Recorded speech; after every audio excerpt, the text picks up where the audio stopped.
Bonjour, nouvelle vidéo YouTube. Aujourd'hui pour vous parler d'un plugin sur WooCommerce pour faire des factures. Nativement sur WooCommerce, on ne peut pas générer des factures PDF pour nos clients. Les clients ne peuvent pas trouver des factures dans leur compte client. Et du coup, on va voir un plugin qui va nous permettre de faire des factures, de pouvoir les modifier, mettre les informations nécessaires, etc. Et je vais vous montrer comment ça se passe quand il y a une commande et qu'une facture est générée en back-office. Ce plugin est gratuit et il y a une version payante avec d'autres fonctionnalités qu'on va voir à travers la vidéo. Du coup, on se donne rendez-vous devant mon écran. Si cette vidéo vous a aidé pour votre site WooCommerce pour la facturation, n'hésitez pas à mettre un petit like, un commentaire ou à vous abonner. Allez, à tout de suite.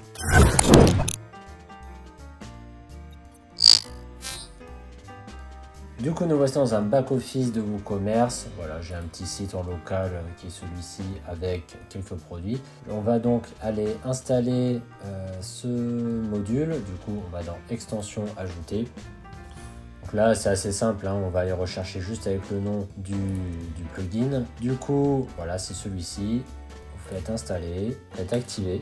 Hop, donc une fois qu'il est activé, dans le back-office, dans les extensions, il suffit d'aller dessus et faire réglage pour aller modifier en fait tous les éléments. Donc là, il y a une petite assistance qui peut être lancée pour vous aider. Là, on peut le faire, on peut lancer directement. Ça va être pour mettre en fait les premières coordonnées de votre entreprise. C'est ici le nom de votre boutique. Bon, là, c'est le nom en local de ma boutique. Là, il faut mettre une adresse. Donc, il faut mettre l'adresse de votre société. Donc, test, hop, 33, 3, Bordeaux.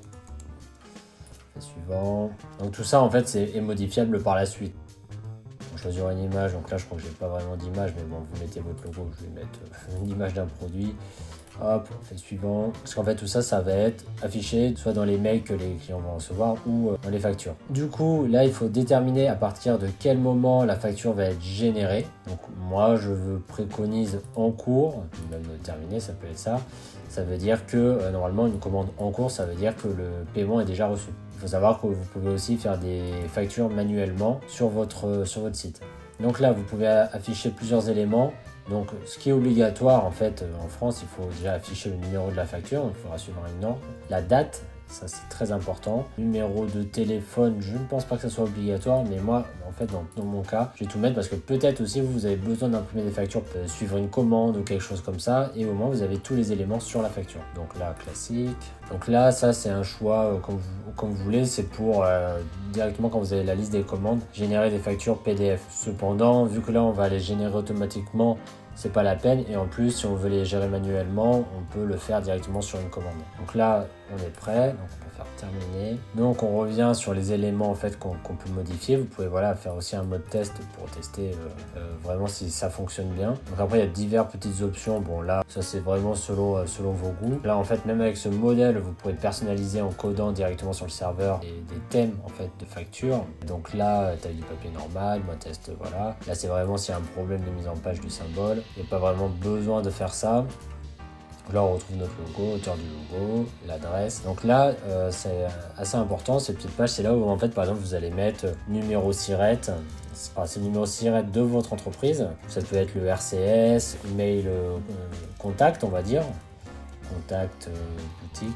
Pour que le client, en fait, si lui, il regarde sa facture, qu'il puisse vous contacter en fait directement en regardant sa facture s'il a une question particulière. En France, on est obligé de faire afficher certains éléments sur une facture. Là, après, il suffit de faire enregistrer.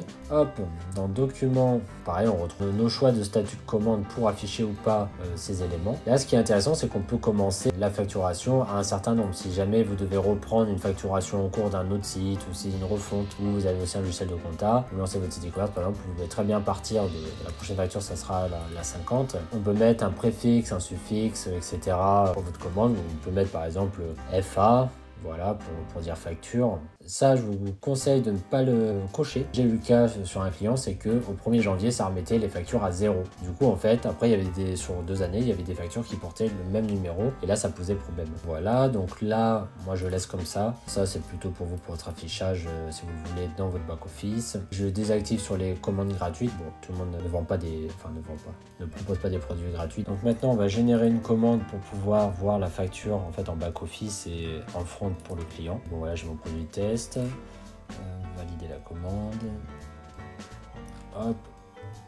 Donc là, je suis en paiement par virement bancaire. Donc effectivement, il va falloir que je valide avec le statut de commande en cours la réception du paiement pour pouvoir générer une facture PDF. Donc là, si j'actualise, je vais avoir ma commande que je viens de passer. Donc c'est celle-ci. Donc là, j'ai bien ma commande en cours et en fait, je peux définir un numéro de facture. Ça veut dire qu'en fait, je n'ai pas de facture de générer encore parce que je n'ai pas réceptionné le paiement. Je pourrais le faire manuellement, mais en fait, en choisissant en cours, donc là, c'est comme si j'avais reçu déjà le virement bancaire. Je vais mettre à jour. Et donc là, on voit que dans l'onglet données de facture PDF, j'ai la facture que je peux modifier, supprimer ou refaire. J'ai la date de la facture, j'ai le numéro de facture. Donc là, on est au 52 parce que j'avais fait des tests avant. Donc en fait, ça a commencé à 50, 51 et 52. Et là, en fait, à droite, maintenant, je peux voir ma facture. Et là, en fait, j'ai les données de facturation de mon entreprise qui sont ici. Numéro de facture, la date, numéro de commande, la méthode de paiement. J'ai bien la TVA. Donc là, petite parenthèse, il faut bien avoir programmé la TVA dans les réglages de WooCommerce pour pouvoir afficher la TVA sur les produits et en front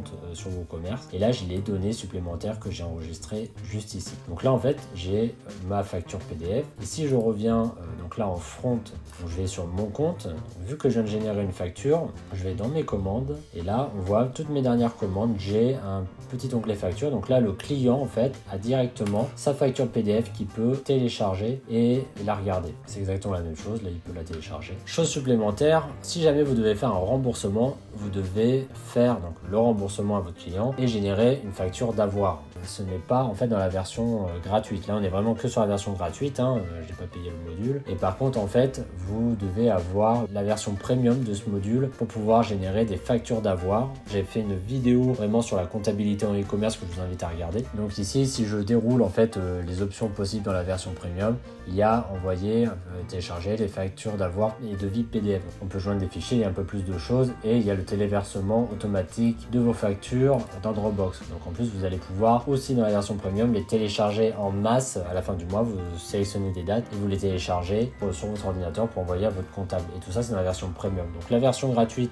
vous permet vraiment de faire des factures de ce type assez simple et d'avoir déjà un système de facturation qui est très important pour votre site e-commerce. Et la version premium vous permet d'aller plus loin avec les avoirs, la liaison Dropbox, l'export en masse, etc. J'ai voulu vous présenter celui-là parce que je l'utilise. Moi, j'ai la version premium sur mon site personnel mathieujalper.fr. Du coup, maintenant, vous savez comment mettre facilement un système de facture sur WooCommerce et pour vos clients. C'est obligatoire, c'est ce qu'il faut faire. Maintenant, vous avez toutes les cartes pour pouvoir gérer ça de votre côté. Je vous remercie d'avoir regardé cette vidéo. Je vous dis à bientôt. Ciao!